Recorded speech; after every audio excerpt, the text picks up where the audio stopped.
ഞാൻ ഇന്ന് എനിക്ക് വല്ലാത്ത വേദന ഉണ്ടായി. ഒരു മുസ്ലിയാർ അയാൾ പറയുന്നു 10 കൊല്ലം കഴിഞ്ഞാൽ സുന്നികൾ മുഴുവനും പെണ്ണുങ്ങളെ പള്ളിയിൽ കൊണ്ടുപോകും, എഴുതി വെച്ചോളൂ, അത് നടന്നിട്ടില്ലെങ്കിൽ എന്റെ കാത് മുറിച്ചോളൂ. 10 കൊല്ലത്തിനുള്ളിൽ സുന്നികൾ ജുമാക്ക് പെണ്ണുങ്ങളെ കൊണ്ടുപോകും, കൊണ്ടുപോയിട്ടില്ലെങ്കിൽ റാമത്തുള്ളാന്റെ രക്തങ്ങൾ വരിക, എൻ്റെ ചെവിയെന്നുകൊണ്ടാ ഞങ്ങൾ അരിയട്ടെ അറിയാം. 10 കൊല്ലത്തിനുള്ളിൽ സുന്നികൾ ജുമാക്ക് പെണ്ണുങ്ങളെ കൊണ്ടുപോകും. അപ്പൊ 10 കൊല്ലം അയാൾ ജീവിക്കുന്ന അയാൾ എങ്ങനെയാ പറയാ? ഇയാളെ കാത് മുറിക്കണേ 10 കൊല്ലം ജീവിക്കുന്നു ഗ്യാരണ്ടി കിട്ടണ്ടേ അയാൾക്ക്? അയാൾ എങ്ങനെയാ അത് പറയാ? ഇതേപോലെ 10 കൊല്ലം കൊണ്ട് സുന്നികൾ പള്ളിയിലേക്ക് പെണ്ണുങ്ങളെ കൊണ്ടുപോകുന്ന അയാൾ എങ്ങനെയാ പറയാ?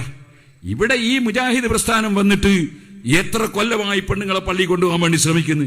ബുദ്ധിയും ഇവരുള്ള ഒരൊറ്റ പെണ്ണിന് വരെ പോയിട്ടുണ്ടോ? അത് പോവില്ല. അയാൾ അങ്ങനെ പ്രഖ്യാപിക്കൊന്നും വേണ്ട. ഇൻഷാ അല്ലാഹ് സുന്നത്തി ജമാഅത്തിൽ വിശ്വസിക്കുന്ന ഈമാനുള്ള ഒരൊറ്റ പെണ്ണും പള്ളിയിലേക്ക് പോവില്ല, യാതൊരു സംശയവും വേണ്ട. എങ്ങനെ അവർ പോകും? അവർ വിശ്വസിച്ചത് അശ്ഹദു അന്ന മൗലവി റസൂലുള്ളാഹി എന്നല്ല, അശ്ഹദു അന്ന മുഹമ്മദ് റസൂലുള്ളാഹി എന്നാണ്. അല്ലാഹ് പറഞ്ഞേച്ചാള് മുഹമ്മദ് നബി സല്ലല്ലാഹു അലൈഹി വസല്ലം. ആ മുഹമ്മദ് നബിയാണ് പറഞ്ഞു ഉബയൂതുഹുന്ന ഖൈറുൽ ലഹുന്ന, സ്ത്രീകൾക്ക് നിസ്കരിക്കാൻ അവരെ വീടാണ് ഖൈർ. ആ നബി തങ്ങളെ ധിക്കരിക്കുന്ന സ്ത്രീകൾ മാത്രമേ പള്ളിയിൽ ജുമാ ജമാഅത്തിന് വേണ്ടി പോവുള്ളൂ, യാതൊരു സംശയവും ഇല്ല.